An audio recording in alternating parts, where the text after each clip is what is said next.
was thinking this morning about how people talk about falling in love and falling out of love as if it's some kind of cyclone that sweeps through and unexpectedly picks us up and then just as unexpectedly drops us somewhere along the way.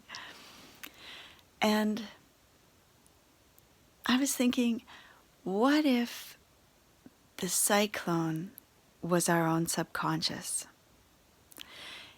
In other words, what if we had more power and more agency in that process than we tend to consider that we do?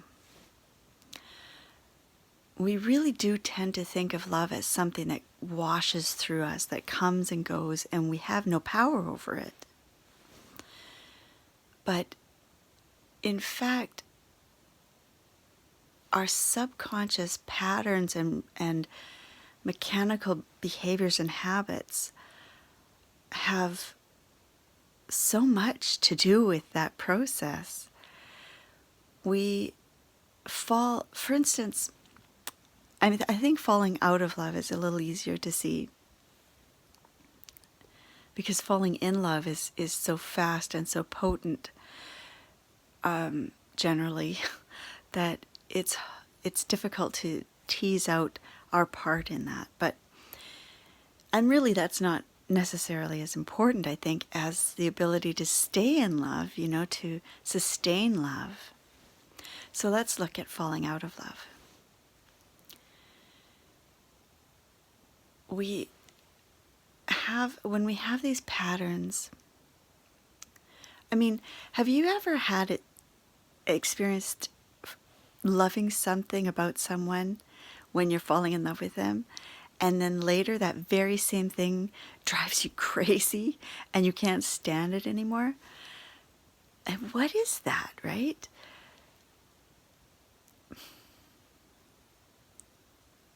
If the habit hasn't changed that you liked, or the trait just hasn't changed, then what must have changed is us. If they're still doing the same thing that used to be adorable and now just drives us spare, we are the changing factor in that, right? So it's got to be our perspective that has changed, and not that person or that trait has been annoying all along and we just forgot to notice. So what is it that we do that changes our love into annoyance, and then our annoyance into possibly active dislike? It's that subconscious pattern of finding fault and self-protection and various other things that we do to subconsciously, just play out the patterns that we're used to, and often find some kind of protection against some imagined danger or risk that we think we might be in for. So if we have a habit of finding problems, which the ego is all about, the ego lives to find problems, because then it can feel really good about itself as it overcomes those problems that it created in the first place. So the ego process, if we're letting that run automatically, we're going to end up finding fault with the person. And if we're not conscious that that's our own process going on inside of us and not really about the other person, we just project that all onto them and think that they're the problem. And then we don't want to be with them anymore because they don't make us feel good. Did you get that? What we often call being in love is more about need or our own happiness and well-being than about the other person. Real love is not so selfish, right? It's not so personal even. Real love, and I think you can agree, because we all have that belief of how, for instance, parental love, if you have a child and you would give your life for that child without hesitation, that's real love, right? Like, that's true love, when your well-being doesn't matter, because the love that you have for this other person, their well-being is everything to you. That's love. Greater love hath no man, as they say, than to lay down their life for another. So I think we all agree that that's what love really looks like. And yet when we're playing it out day to day, we tend to fall into the ego perspective of looking for safety, looking for security, looking for protection, looking for comfort, looking for happiness, looking for our needs getting met. And of course, that means we fall out of love. We haven't fallen.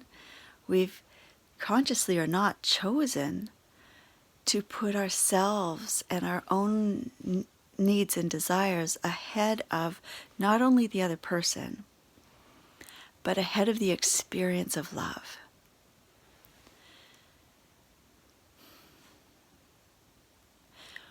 What we really love, what really is the fantastic experience of falling in love, isn't even about the other person. It isn't even about the relationship or the union that you're developing. It isn't even about you. What's so fantastic in that experience is that we step beyond ourselves for once, and we tap into like an epiphany of what life can be like and what love really feels like. That's the real thing. Then we say, oh, the honeymoon's over, and we start to shift our focus from how wonderful they are to how much they're not meeting our needs. And, it's a downhill slide from there to that point where we just kind of fall out of love. Plop. Didn't see it coming. Couldn't prevent it. And in a way, that's true. When we let that process go so far, it's difficult to come back from it, but we don't have to let it go that far, because we can choose to focus in a different way. Love is a verb. That's what they say, right? Love is not something that happens to us. Love is not a feeling. Love is a choice. You may be wondering how that came up for me today. Wow, it's kind of weird.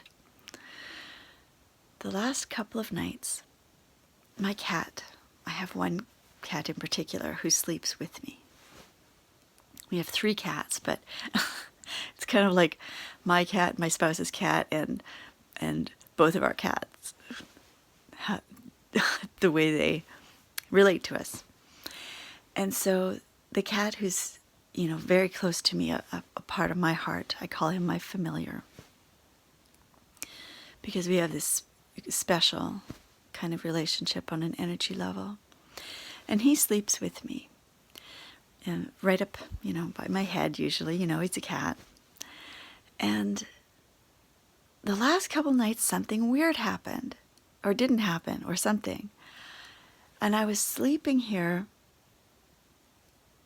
but instead of, in the night when I'm kind of awake, semi-awake, instead of feeling that this is my, beloved friend here, I felt like it was a stranger.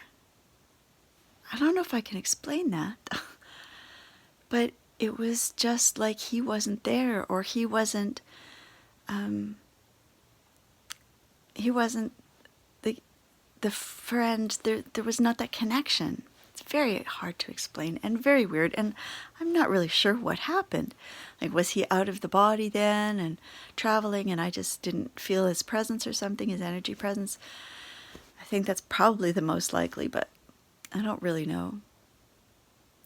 But it may also have been just in me, right? It may also have been that my love connection had turned off, which happens.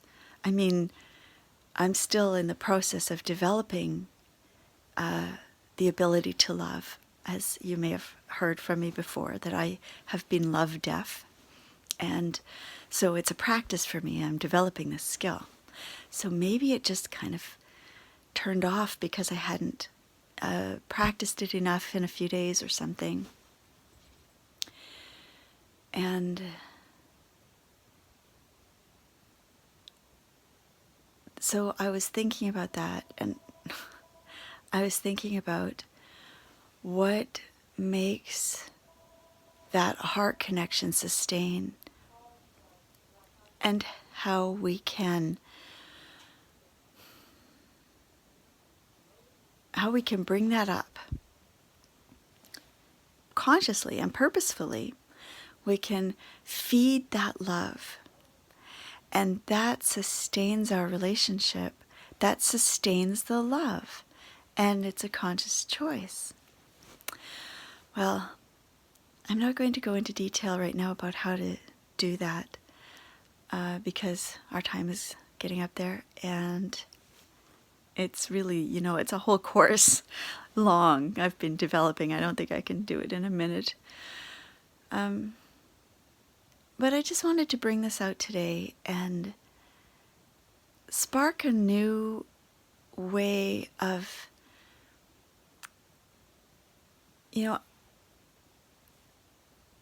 seeing if you can picture your relationship with love in a little different way, and imagine a new way of approaching your beloved, and all your beloveds, life itself even, with a choice of love, a choice to tap into that love field that comes through us, instead of making it so personal about what the other person does or doesn't do, and whether we're getting our needs and desires met or not, and how, making them responsible, or anything outside of ourselves, responsible for our own happiness and well-being and connection with love.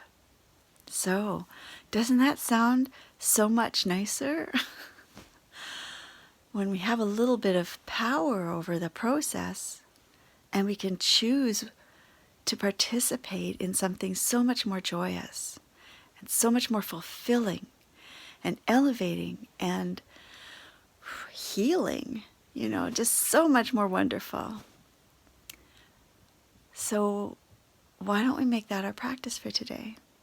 Let's see if we can't tap into an appreciation for what's ever happening around us, and whatever people around us are doing. See if we can't tap into the love field and feel love. Choose to connect with the love inside that's coming through us, no matter what's going on. Wow, can you imagine going through your life like that? Imagine what a difference it would make, not only to you, but to everyone around you, to the flow and grace in your life, to the planet, to the upliftment of the planet. A worthwhile practice, right? Let's do that for today. And then we will check in tomorrow. I wish that you have a really love-filled day on all levels. And I'll chat with you again later. Blessed be.